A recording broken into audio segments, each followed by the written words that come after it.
So we do things like we've done environmental assessment and management toolkits for different community organizations across the country and so on. So what we're planning to do for this particular workshop is we will have two sections. One is tie and dye, one is gel printing. We have a projector problem, but I'm kind of going at it. So what we're planning to do for this particular workshop is we will have two sections. One is tie and dye, one is gel printing. A little more on gel printing because that's basically something which I think a lot of people have not done before.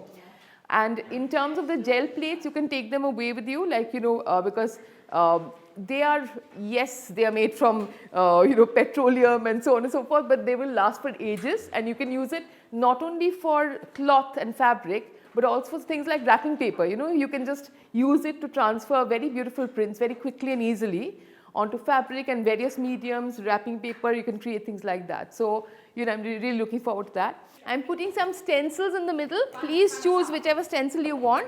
You can choose more than one. And it doesn't matter if it's got paint on it, it doesn't matter at all, okay? Just choose the stencils. I would suggest take about 3 stencils, okay? And then, you can swap around later as you move around the table. You can take the gel pads home, okay? The gel pads are for taking home. Please look after them carefully because they're reusable, so they'll stand you in good stead for a long time. Everybody has a jelly pad and and have you all got a brayer? This is called a brayer. It doesn't bray, so no idea why it's called a brayer, but it's called a brayer. Okay.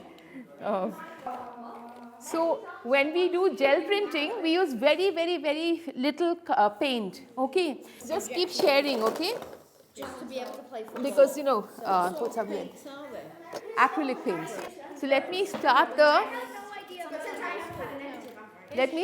off with the best part, which is this. So when you actually just simply rub your roller to clean the paint, it gives you some beautiful material like that. So that itself is a piece of work, piece of art. So natural art, so nothing goes to waste here, okay? So, and it's meant for craft, so don't worry about getting on the table and, the cloth getting dirty or something. It's not dirty, it's paint, okay? So with gel printing,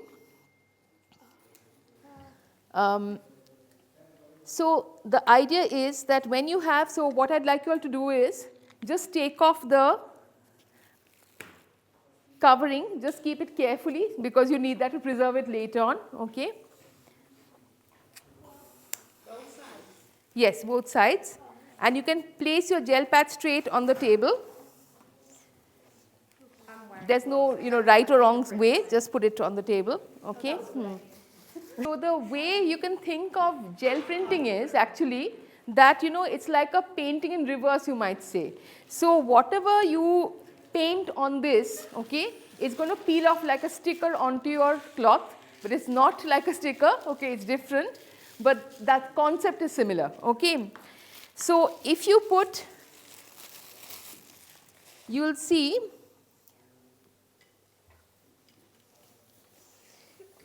if I want a background, okay, or if I want a bit of a background, okay, then I will use a paint for my initial, kind of painting a background, okay. If I don't want a background, let's say I just want, whatever I've got on the stencil and I don't want, any background whatsoever, you have a solution with that also. You can buy these things which are basically called, it's called matte medium, okay. What matte medium does is that if you don't want paint as a background, okay, but you want it to obviously come off the plate, your whatever design pattern you're doing. Let's say you draw with a particular, kind of, not marker, but let's say with a crayon, you draw on your gel plate, okay, you draw some flowers. So obviously the crayon is a crayon, so there's no background there. So how do you get it to transfer? So you can use matte medium, okay. So matte medium behaves like a paint, but it's transparent. So basically it will behave like a paint, but it won't show. So you'll just get just the crayons, you won't get, the thing. So that's just, just to say that if you do not at all want a background, that's the thing. Now say you want a light background, okay. So gel printing is anyway about, so this is when you want a really, really light background, okay. Now how that flower or that stencil is going to look. It will depend on your cloth, it will depend on how much paint you're putting, etc., etc. Okay. So like tie and dye, you experiment with different types. But if you want a very light look, like where you don't want much of a background, okay, I'll show you how little paint you need.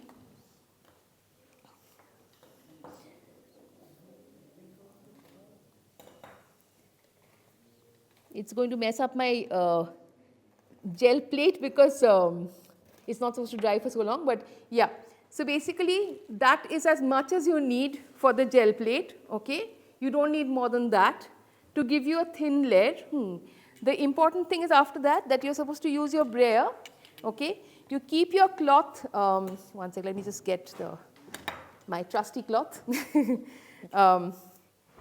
You take your brayer and you just roll it along, okay. First just spread the paint and then you'll see that we will be doing this together, so don't worry, okay. If you kind of move it along there until you're quite happy that it's kind of uniform, okay.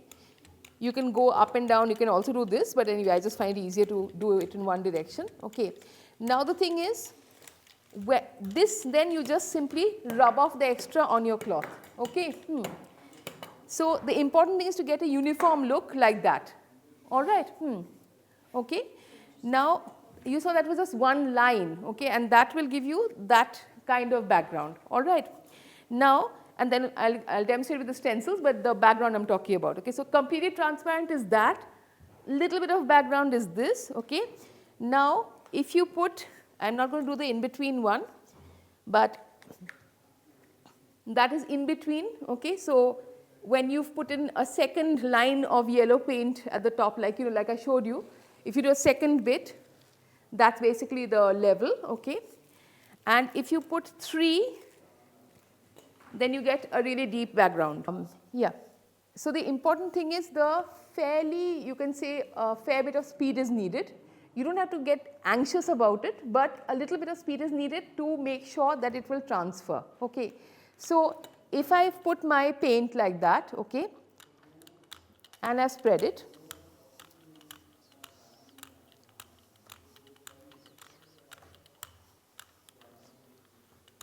okay, I spread it and this cleaning of my roller, that is enough time, okay.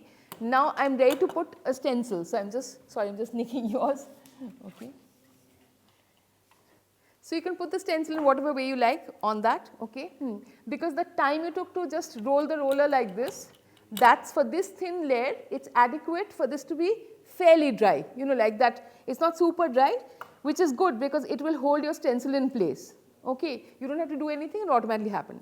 Now if I take, let's say, another color, again for the stencil we are talking about a little bit of color, okay. So let's say this is a longer one, so I'm going to just go along this. So that's about how much, okay, right. So it's again very little color, okay. Now the thing is,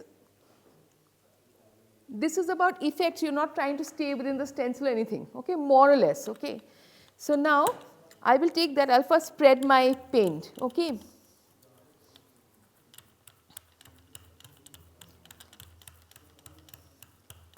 Okay.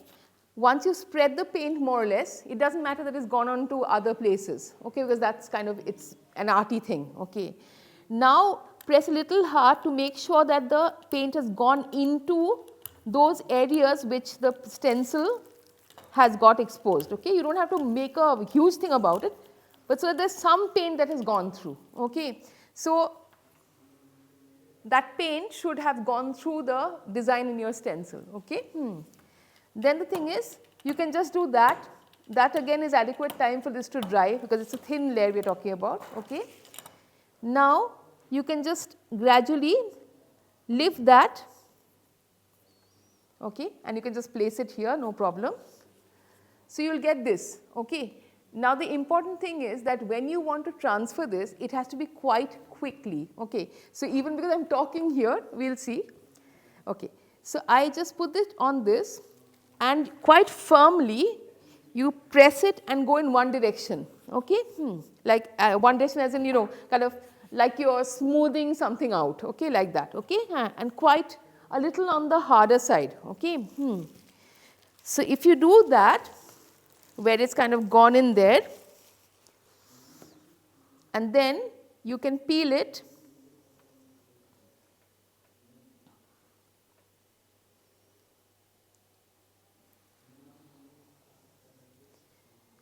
and it's on your fabric. Wow. Okay. So it really is very quick. So you can imagine that this fabric, which is always a difficult thing to deal with, on paper obviously it's even you can kind of really churn out wrapping paper and things without buying a lot of stuff. So this is the concept of gel printing. Okay. So I want us all to give this a try. Don't be afraid of what's left on your plate and what's going to happen and not happen. Just very quickly, that because you're going to be taking the plates home. So this, it doesn't matter if there's paint on it, okay, this is absolutely fine. Just warm soapy water and something like you can use the dishwasher sponge, but not really hard one, just gently basically, and that will take it off. All right. Yeah.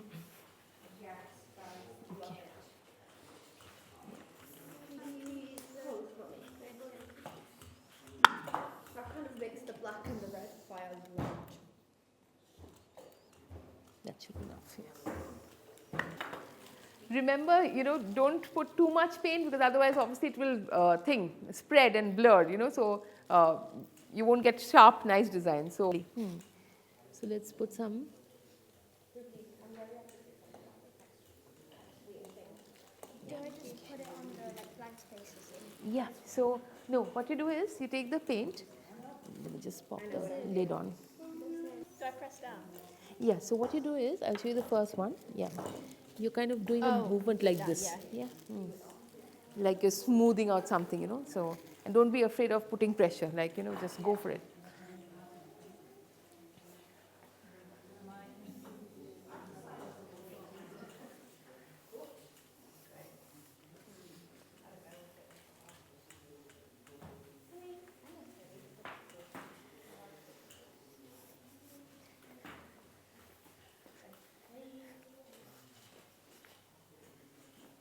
How are these two beautiful ladies getting on? Lovely combination. And what are you going for with yours? I think I put enough paint on mine. That's great. I mean, just for the initial thing, don't be worried about trying, because that's this is what like anything else. That's also useful, because you can keep doing. Often you'll see later with gel printing, you actually print like that on a cloth, and it's a light, and then you do a different pattern. And then you again print on the same cloth, once it's dried out. So you get multiple layers. So it looks beautiful. So, Roller in it? Yes, don't worry about it, because basically you don't need to get the color off as such. You would use just another color on top of it, because that's the way it textures. If you were doing let's say, if you're at home and you're doing a kind of project where you think that, okay, I don't want any red in mine, then you would literally take it under the kitchen tap and wash out the thing. But normally when you're working, it's just layers of different colors that come on. It's you can say the slightly just the impact of these different types of shapes and colors coming together. It's not so much about the traditional things in their own place. So don't worry. Just whichever color you want to put on, you put another color on. If you want, I can give you a fresh gel plate also. If you want to kind of do a different color altogether, I can do that. Okay, go for it. No, that's perfect. Looks. You can just maybe push a little bit there. Yeah. So everyone, before we go on to just kind of to seal it in our minds, okay. Before we go on to just the last little bit, which is I'll just talk a little bit about colors and kind of warm and cool colors. Apart from that, so just to repeat so that it goes into your mind. So when you have a gel plate, don't worry about bits and pieces being on it. If you really want a new project, you can always wash it out, okay. But what you're doing is, as we saw, you're just taking. Later you're going to experiment with others. Just pass me a lighter color. Do we have a yellow somewhere? Can you pass me a brown, that's it? If you want it. Or yellow, whatever. Yeah. So just repeating so it goes in our minds.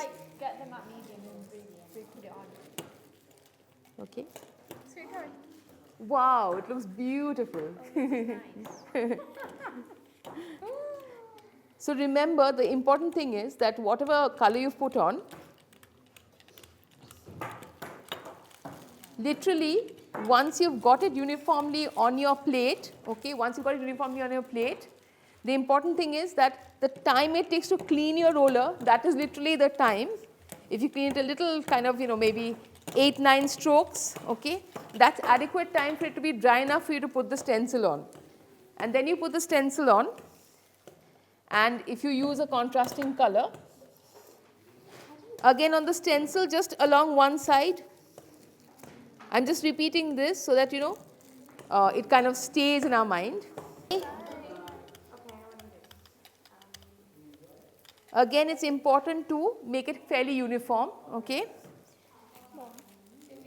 I'm doing it a little roughly, but pressing the colors through the stencil. Again, dry your roller, that's enough time, okay. And then if you lift your stencil off, you've got that. Again, literally wait seconds and you can use your cloth, wipe down firmly.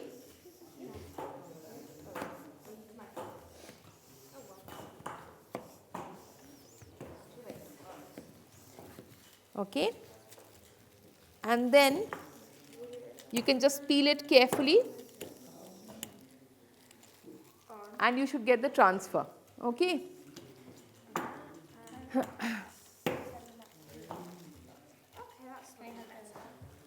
That one, yeah, definitely. Does anybody want a red rose? Because I've just got this one rose here that I'm not going to use. I just wanted you all to think about one thing. We will probably not have time to go into too much of it. I'd rather that you'll enjoy the gel printing. Yeah. But in terms of warm and cool colors, we naturally need, for climate adaptability, you'll find that in warmer climes we tend to go for whites and lighter colors. In colder climes we tend to go for darker colors. And the basic idea being that if you have darker colors, they will absorb, they'll tend to absorb more, whereas reflection happens more with the whiter colors and the lighter colors. So naturally you can see from the screen, sorry I don't want to pull you all away from the thing, but you'll find that there's a tendency to go for either white or really bright colors in those cultures where the weather is hotter, okay. Whereas if you go for the colder climes, they'll tend to be darker colors, and basically that is happening because again muted colors, darker colors, because they will tend to absorb more, less reflection, because you want the you want the rays to come to you, okay. So just on that note, whenever we are designing, because climate is changing all the time, it's important for us to think about climate adaptability. And you can go one step further. That suppose I am designing for summer and I am thinking, okay, I am going to go for bright colors because it's going to reflect the light back and therefore the heat waves, etc., and I will be cooler.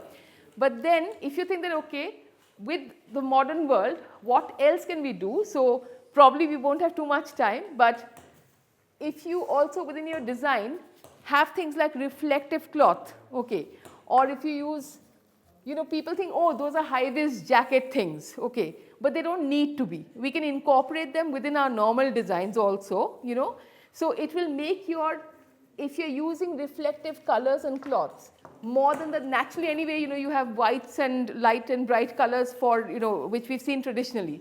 But also consider using some of these modern things which are basically going one step further, reflective bits and strips, etc., and they can be cut into patterns. You don't have to, necessarily think, oh, high-vis means one orange stripe that goes down my, top, and that, it looks dreadful, I'm not going to wear that outside, It can be very fashionable. If you think about incorporating these things into fashion, it will make you cooler, make your clothes cooler as well. So apart from being reflective. So just some thoughts there, like,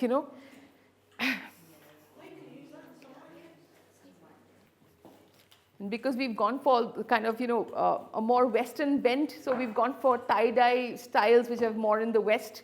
The East has its own styles. Again, similarly with stencils, we've tended to go for flowers and, letters. These are the kind of things which are more Western motifs, whereas, the Eastern motifs will be a little different. But stencils, again, have been used for ages and ages and ages. So, whichever culture you look at. So these are old things. It's just a question of how can we use them to reinvent our clothes and make our clothes really interesting and beautiful to look at. where you don't feel like, that's beautiful. Where you don't feel, unhappy thinking, oh, well, I don't want that. I needed something new. Because you don't need something new necessarily. You can always reinvent what you've already got.